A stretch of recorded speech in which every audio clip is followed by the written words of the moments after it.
Okay guys, welcome to your chess demo. I'm going to say playing.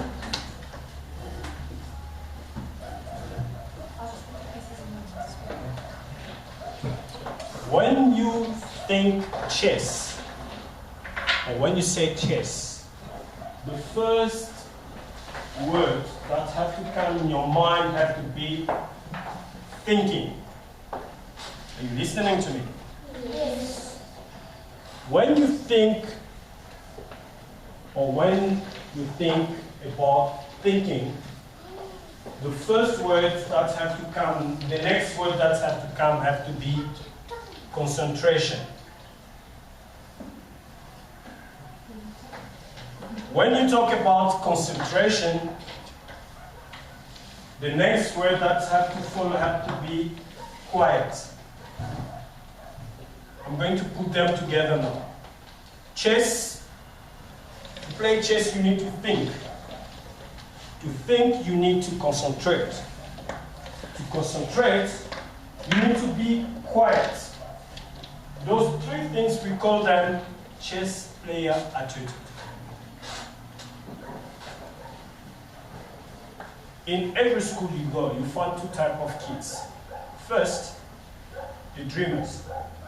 The teacher is talking, they're not there. They're thinking of something else, a toy at home or something like that. Secondly, you have the players. They are always agitation. They are not there, they cannot focus. With chess, we're going to help you to find yourself in the middle, to be able to be quiet, to focus, so you can concentrate, listen, and think. That was a way for me to tell you why you should learn chess. Why are you learning chess? Because we want to get you to focus. We want to get you to concentrate, to think. Because you coming to school to learn, and the best way for you to learn is to be in the middle. Able to focus, able to concentrate, and to think. Okay? Now let's talk about chess. What is chess? I said is a thinking game that requires you to be quiet. So anytime you'll be stepping in here to play or to learn, the first thing you need to remember is to keep quiet and to listen.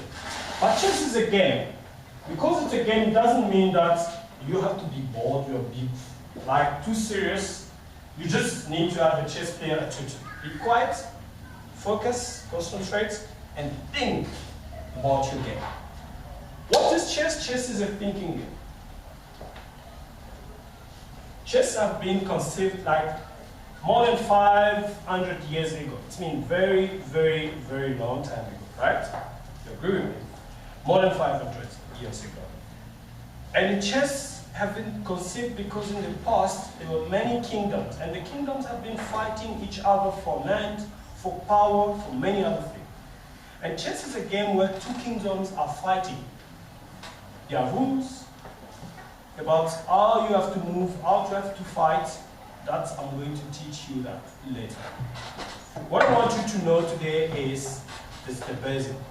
Chess is a game where two kingdoms are fighting. And who can tell me about the kingdom? Does anyone can tell me what is a kingdom? Yeah?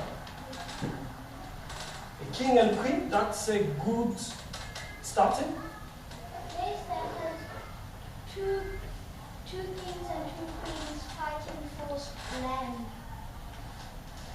A kingdom, when you say kingdom, what first word come? Kingdom. What's the first word? King. And dom is coming for control, domination.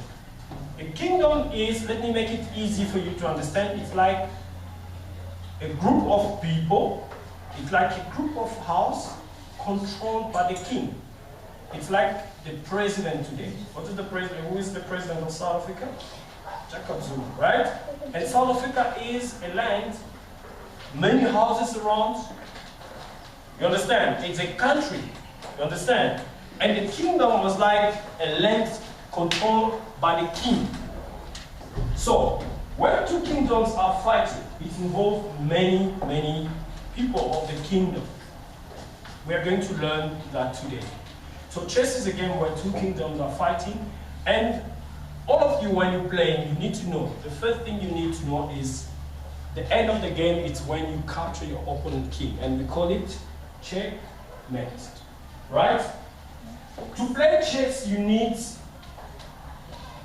to have first your board, right? Secondly, you need your pieces, which are white and black kingdom. Okay? I want you now, guys, to look at your board. When you look carefully at your board, you see numbers. It's from 1 to 8. And you see letters going from A to H. It means everybody can count from 1 to 10. And everybody of you can start telling me A, B, C, D, right? So, all the people who found themselves in number 1, I want you to pick the white kingdom. Only the people finding themselves in number 1. The king. The white kingdom. Pick the white kingdom. So take all the pieces, white pieces. Okay? Only, I'm not asking the black kingdom to take anything, just the white. First rule. The white kingdoms are always going to number 1. Okay? You look at your board, anytime you're setting the board, you need to check. You are on number 1, you pick the white pieces, right? And then, the black kingdoms will go number? No. Number? 8. That's perfect. So I want you guys to collect your pieces. The black one also, put them. Okay. You are alone, right? So number 8. 1 on the 8. That's cool. So, next thing, the kingdom.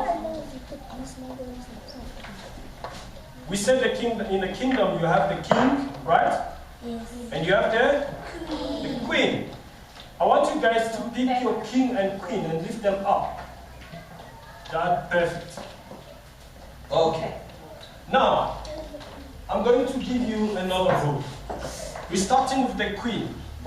The queen always goes on D.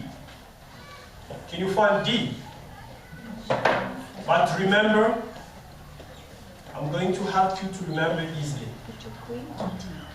A queen goes on D, and a queen goes to the square of a own color. It means if you have the black queen, she'll go on D black. If you have the white queen, she'll go on D white. So I want you to put your queen on D.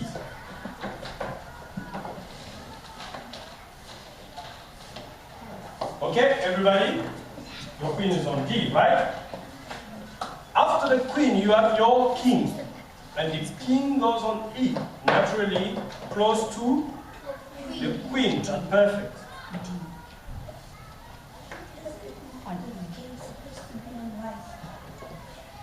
What did I say about the queen? An own color on D. Which tell me the letter. D. What did you do? Oh, I said on E actually. You are the one. Yeah, she's a white. Okay. Okay. Everybody. Now in the kingdom we had two people who have been very close to the king and the queen. And the work was to advise the king and the queen about anything in the kingdom. Those people, you found them in church. Do you have any one of you going to a church where you call your pastor bishop? You, right? So, people in the past have been priests. They've been close to the king and the queen to advise them when there's a problem, what they should do. So, I mean, the most close people to the king and the queen are the bishops. And here is one of them. Can you find any piece like this? How do you call it? Bishop. Okay, you have two of them. They are the most close people to the king and the queen. I want you to put one close to the king and the other close to the queen. Yeah? I play with my brother chasing his very fun. That's great. Okay, guys. I can see everybody's following. So, we have the bishops. Do you think the bishop can fight? In church, they have books like Bibles. Okay? So, they don't have weapons. Okay? So, the king and the queen, if they have people to advise them, they need people to protect them as well. Okay? In the past, we didn't have tanks, we didn't have big cars for soldiers, and the army, the high-ranking people in the army, like the generals, they was riding horses. Anyone can find something looking like a horse. That's perfect. In chess, we call them knights. The knights come close to the bishop to protect the king, because the bishop, they don't have weapons, right? So you have your generals close to protect the king, the queen, and the bishop. Always remember that. Then, did you ever watch a movie where you see kingdoms fighting, the old kingdoms wearing, okay? Okay. Do you remember exactly where most of the soldiers are standing when the enemies are attacking? What? They stand on the edge, but they will shoot the other people. On the edge. It's like a big wall. It's like your complex today.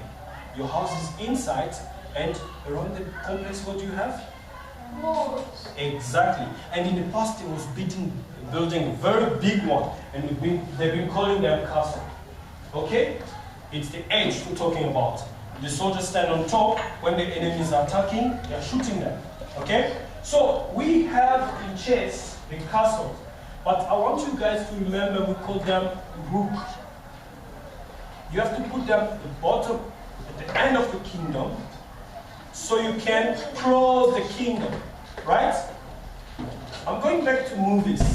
Do you remember when soldiers are fighting in the past? Yes. You have the front line with soldiers, and the second line with the general with horses. The first soldiers will go whoa with their weapons and start fighting each other, right? Those soldiers come to the front line. I want you to find them there and put them front line. In chess, we call them pawn. How do you spell them? How do you spell pawn? P-A-W-N. Very clever. Okay? How do you spell rook? R-O-K. Perfect. Very clever. It's good. So, now, I guess all of you can name the pieces. I want somebody to help me here. I want you to start, yes. The castle. Then you have the knight, the bishop, the queen, the king, and front line you have. Everybody can do that? Okay. That will be the end of our lesson today. Now, I want to talk about something else.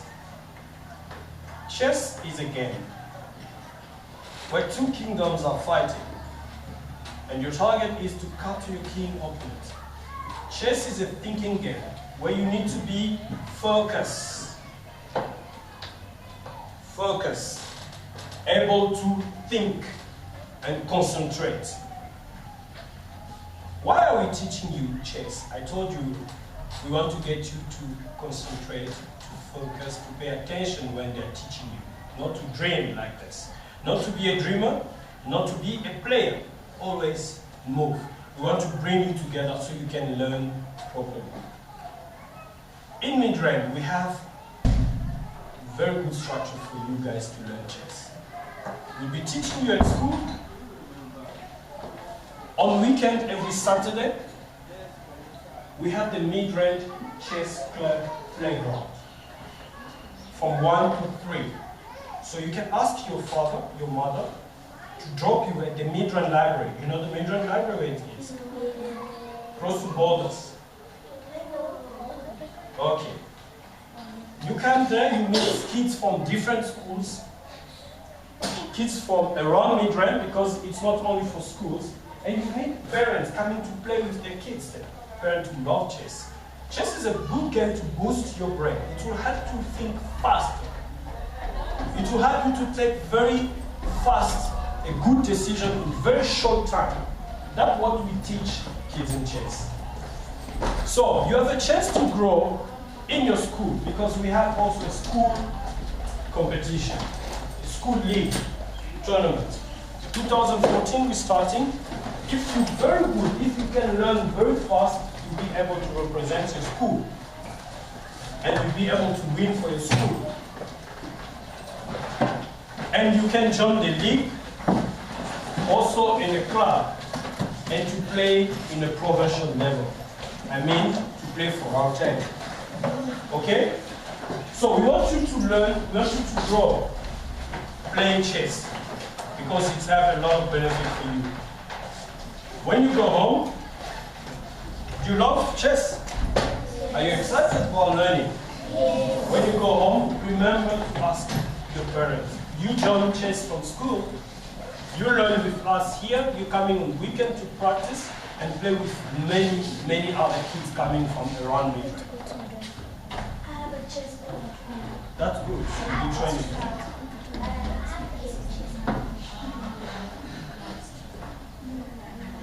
Get us something else? So this year chess is going to be an extramural.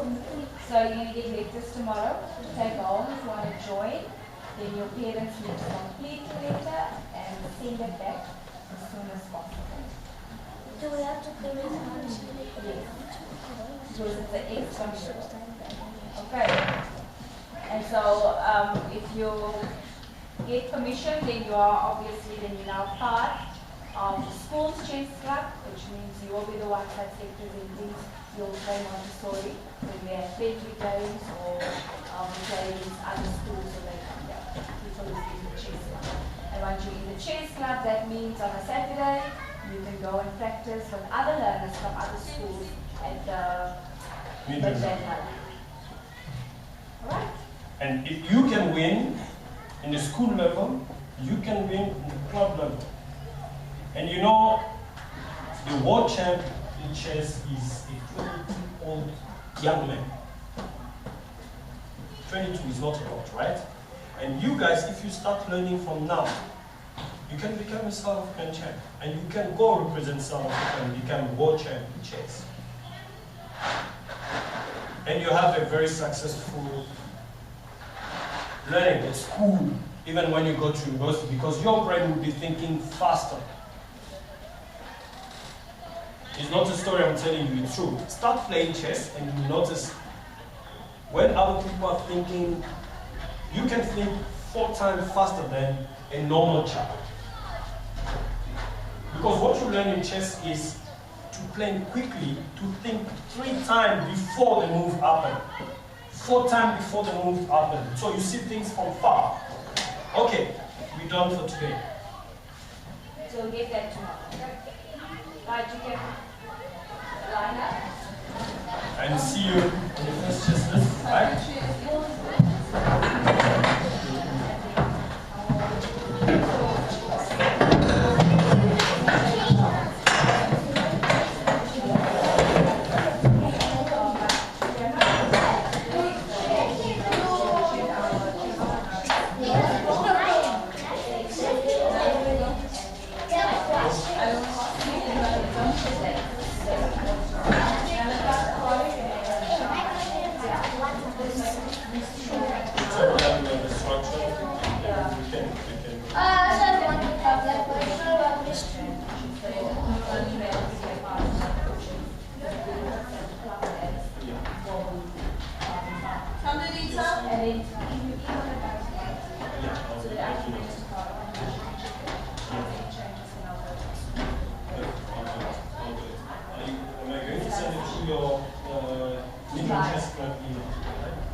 can we just check what's happening with the primary twos now? That's the big ones, The right? big ones are coming to us. I said we should just have a quick go. Okay, that's good.